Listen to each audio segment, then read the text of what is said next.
Bwana Yesu asifiwe. Naitwa Pastor Yohana Simoni. Niko manispaa ya Kahama, Tanzania. Asante sana kwa wewe ambaye unaendelea kufuatilia chaneli hii na kuyatafakari maneno ya Mungu pamoja na sisi. Siku hii ya leo tena imempendeza Mungu kwamba tuwe na neno ambalo tutajifunza siku hii ya leo. Lakini niseme kabla ya yote hayo, basi tukamshukuru Mungu kwanza. Takatifu Mungu wetu wa mbinguni, asante kwa kuwa wewe ni mwema. Umetujalia neema na baraka zako kwa siku ya leo. Mengi Mungu tumeyaona ya baraka kabisa maishani mwetu.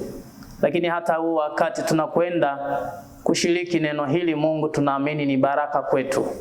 Baba, maombi haya yapokee mfalme amani kupitia jina lako takatifu. Amen.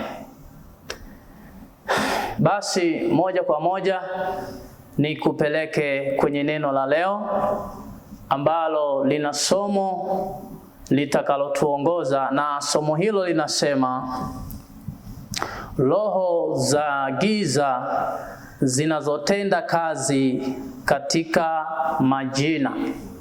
Roho za giza zinazotenda kazi kupitia majina. Bwana Yesu asifiwe.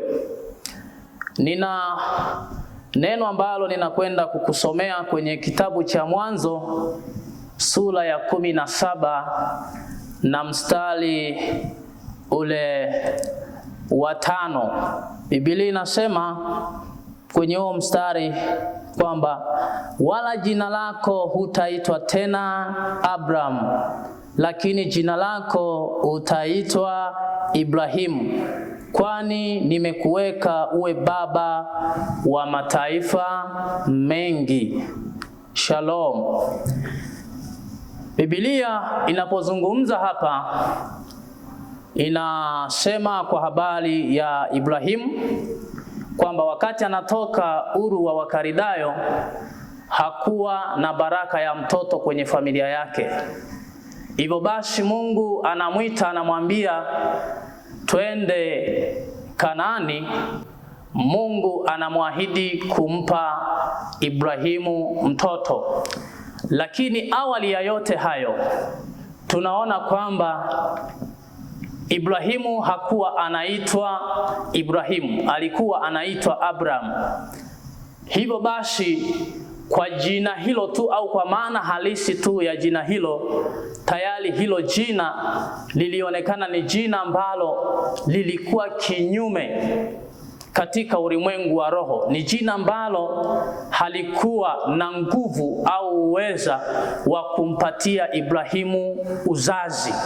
Kwa hiyo Mungu akaamua kumbadilishia jina Abraham na kumwita Ibrahimu. Kwa hiyo baada ya kumwita Ibrahimu akasema kwenye huo mstari kwamba kuanzia sasa wewe utakuwa ni baba wa mataifa mengi. Manake jina Ibrahimu lina maana ya kusema ni baba wa mataifa mengi. Kwa nini jina linabadilishwa? Linabadilishwa jina ili kutoka katika maagano ambayo yalikuwepo. Maagano hayo ni yale ambayo yalifanya Ibrahimu pamoja na mke wake Sarai wasipate mtoto. Kwa hivyo baada ya jina hilo kubadilika na kuitwa Ibrahimu inampa mtoto. Yaani jina Ibrahimu linakwenda kuwa na faida katika ulimwengu wa roho, kumpatia mtoto Sara pamoja na Ibrahimu mwenyewe. Lakini pia Biblia imesema kwenye kitabu cha Mwanzo hiyo 32 na mstari wa 28, Biblia imesema namna hii. 32:28 Biblia imesema, akamwambia, jina lako hutaitwa tena Yakobo ila Israeli, maana umeshindana na Mungu umeshindana na Mungu na watu na umeshinda. Nitarudia, akamwambia, jina lako hutaitwa tena Yakobo ila Israeli, maana umeshindana na Mungu na watu nawe umeshinda. Huyu pia ni Yakobo. Yakobo na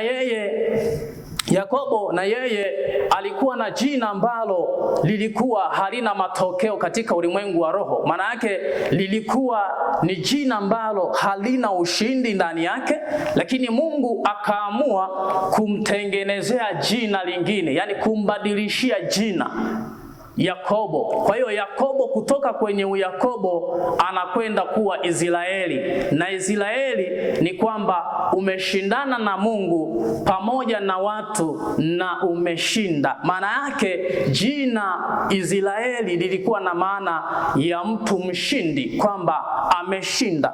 Hivyo Yakobo anapewa hilo jina, linakuja kuwa na faida katika ulimwengu wa roho. Nataka nizungumze jambo ambalo tutakwenda kuelewana mbeleni, mwana wa Mungu. Ni kwamba kila jina ambalo mwanadamu ameitwa, ambalo amepewa na wazazi wake na ndugu zake, hilo jina katika ulimwengu wa roho huwa linafanya kazi na lina maagano fulani.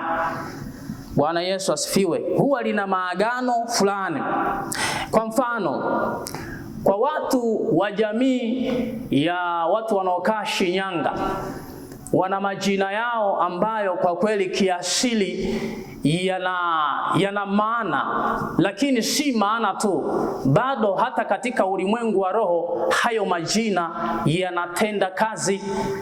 Mfano wa hayo majina ni, unaweza ukakuta mtu anaitwa Makoye. Makoye tukiipeleka kwa Kiswahili kabisa ambacho ni cha kila mtu kuelewa, unakuja kujua ni kila aina ya dhiki. Yaani Makoye ni mkusanyiko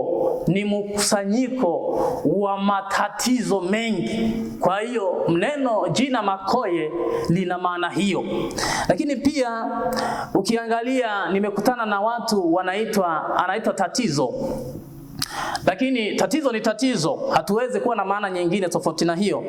Lakini kuna jina lingine unakuta anaitwa Shida. Shida nayo haina maana nyingine kwa Kiswahili. Shida ni shida tu. Lakini pia unakuta mtu anaitwa Masalu. Masalu ni mtu ambaye anawafuata ndugu zake ambao walifariki. Ndiyo maana halisi ya jina Masalu. Lakini pia unakuta mwingine anaitwa Shigaka. Shigaka ni kitu ambacho kwa watu wa Shinyanga tunafahamu ni kitu ambacho ni cha ajabu sana, alafu kinatisha sana. Hilo jina unakuta mzazi anapachika kwa mtoto wake. Kwa sisi ambao tumewahi kuteseka na hizo roho kupitia kwenye majina yetu, tunafahamu nini maana ya yale mateso ambayo yanapatikana kwa njia ya majina. Hivyo nimekuwa na wakati mwingi sana wa kuyafundisha haya na kuyafafanua kwa watu, ili waelewe kwamba unapokuwa unaita jina kwa mtoto wako, angalia sana usije ukamsukumia mtoto wako kwenye matatizo. Kama Ibrahimu na Yakobo, Mungu anawabadilishia majina, kwa sababu majina ambayo walikuwa nayo yalikuwa hayana hatima nzuri. Je, kwa sisi wanadamu mbona tunalisahau hilo? Kwa hiyo kila mmoja na kila mtu na kila mzazi anahitajika kuwa makini sana kwenye sehemu ya majina anapokuwa anawaita watoto wake. Lakini kwa dini ya Wakristo tunaona mtu anatoka na jina lake wakati anazaliwa, anapachikwa jina lake na wazazi wake, lakini anapokuja kuokoka na kubatizwa huwa tunawabadilishia majina. Hii ni sahihi kabisa, kwa sababu jina ambalo ametoka nalo katika upagani lina nguvu na lina maroho fatilizi ambayo yanafuatilia na kusumbua sana maisha ya mtu huyo. Hivyo basi hata kwa eneo la wasichana, watoto wa kike au mtu wa jinsia ya kike, napo tumeona kuna baadhi ya majina ambayo unakuta ni msichana, jina lake anaitwa Chausiku. Chausiku, ukiliangalia hili jina unakuja kuona kabisa yeye utendaji wake wa mambo ni nyakati za usiku.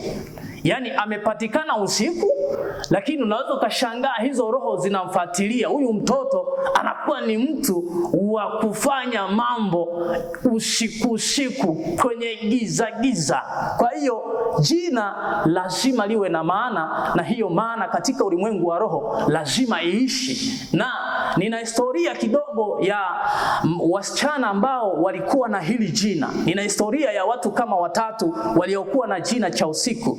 Hili jina Chausiku nimewaona wasichana karibia 3. Wote hawa Machausiku walibebea mimba nyumbani. Maana yake jina lilikuwa linatoa matokeo. Maana yake usiku wao ndo wakati wa kutoka, ndo wakati wa kwenda kufanya dhambi zao.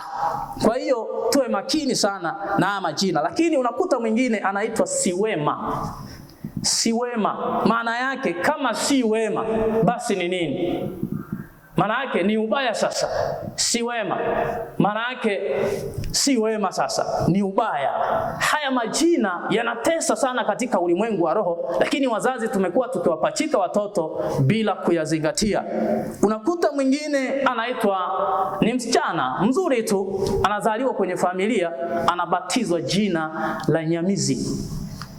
Nyamizi ni hawa sasa mabinti ambao baadaye anakuwa mtu mzima, uganga unaanza kumhitaji, lakini hata hivyo unaweza ukashangaa anakimbilia, anakwenda kuingia kwenye mambo ya kishirikina, uchawi na uganga. Shida nini? Shida chanzo chake kinatokana na jina ambalo alibatizwa. Kwa hiyo Nyamizi nalo ni jina ambalo watoto wa kike wanapewa, na hili jina la Nyamizi nimeona wengi sana watoto wa kike wanakwenda kuangukia kwenye uganga, kwa sababu jina linanena katika ulimwengu wa roho. Pia nimewahi kuzungumza katika ushuhuda wangu, nikawa nimesema kwamba mimi niliteswa na mzimu wa babu yangu marehemu. Huyo babu yangu niliitwa jina lake. Baada ya kufa mimi nikaja kuzaliwa, nikapachikwa hilo jina, nikaitwa hilo jina na wazazi wangu, na hilo jina lilikuwa ni Katoji. Babu yangu marehemu aliitwa Katoji. Kwa hiyo Katoji ukitazama kwa Kisukuma unakuja unagundua ni mtu ambaye anaoaoa, yani anaoaoa mara nyingi sana. Hivyo basi hili jina limekuja kunitesa mimi. Hili jina limekuja likaanza kufuatilia maisha yangu. Mzimu wa babu yangu ukawa nafuatilia maisha yangu, na hatimaye ukawa unakwenda kunipeleka kunielekeza mambo ya kufanya ngono na wanawake usiku wa manane. Hivyo hilo jina kuliepuka ni pale ambapo mimi nilipompa Yesu maisha yangu na kufanyika Bwana na Mwokozi wa maisha yangu. Nilikuwa nataka nizungumze hii tena. Naomba mwana wa Mungu unisikilize kabisa vizuri, kwamba kila jina kwa makabila yote ya Watanzania, kila jina lina maana. Siwezi nikajua kwa Wakuria mnatumia lugha gani, lugha yenu ambayo mnaitumia na majina mnayoyatumia ninafahamu yana maana. Sijajua mikoa yote ya Tanzania kwa sababu sio mzoefu wa lugha zote za Kitanzania, ila ninaamini kila kitu ambacho kila majina ambayo mnawapa watoto wenu, hayo majina yana maana kamili, na hiyo maana inafanya kazi katika ulimwengu wa roho. Kwa hiyo suluhisho la jambo hilo suluhisho la mabaya ambayo yanatokana na jina ni pale mtu mwenyewe atakapomwamini Kristo na jina likabadilishwa, lakini pia yale maagano yakavunjwa kwa jina la Yesu. Yaani hiyo ndiyo njia pekee ambayo itamsaidia mtoto wako kukwepa laana, kukwepa mabaya, kukwepa shida, kukwepa taabu, ni kuokoka. Pale tu atakapomjua Kristo, hayo maagano yatakuwa hayana nguvu. Hivyo nilikuwa ninaomba watu wa Mungu, watumishi wa Mungu, wa Kristo wenzangu, tuangalie sana tunapokuwa tunawaita majina watoto wetu, kwa sababu kuna roho ambazo zinaishi katika hayo majina, lakini hizo roho huwa zinatenda kazi kwa njia ya majina hayo. Kwa hiyo utashangaa kuna mtoto namuita Nyamizi anakuja kuwa mganga, kumbe ukifuatilia hata aliyekuwa nalimiliki hilo jina naye pia alikuwa ni mganga. Hivyo wana wa Mungu, tuwe makini sana sehemu hiyo. Basi asante sana kwa wewe ambaye umenifuatilia na kunisikiliza. Nilikuwa napenda sasa nikakuombee, lakini pia nitakuwekea mawasiliano yangu pale katika video hii, chini ya video hii. Basi acha tumuombe Mungu. Liinuliwe na litukuzwe jina lako, mfalme wa amani. Asante Mungu wetu na Baba yetu kwa yote ambayo unaendelea kutukirimia sisi wanao unaotupenda. Ninajua Mungu, kila mmoja aliyesikiliza ujumbe huu na neno hili la Mungu, Mungu ninaamini utamwepushia kila mmoja. Mungu wetu wa mbinguni aliyesikia habari hii akawe na hekima wakati wa kuwaita watoto wake majina. Asante Yesu kwa sababu utasimama naye. Lakini kwa yule ambaye tayari alishabatizwa jina hilo na ni baya, linatesa maisha yake, ninakataa hizo roho kwa jina la Yesu. Hazina mamlaka kwa jina la Yesu. Yesu simama naye, Yesu mwokoe na matatizo hayo, Yesu mkomboe kwa damu yako. Asante Yesu kwa sababu utakwenda kutenda kwa uwezo wako na kwa nguvu zako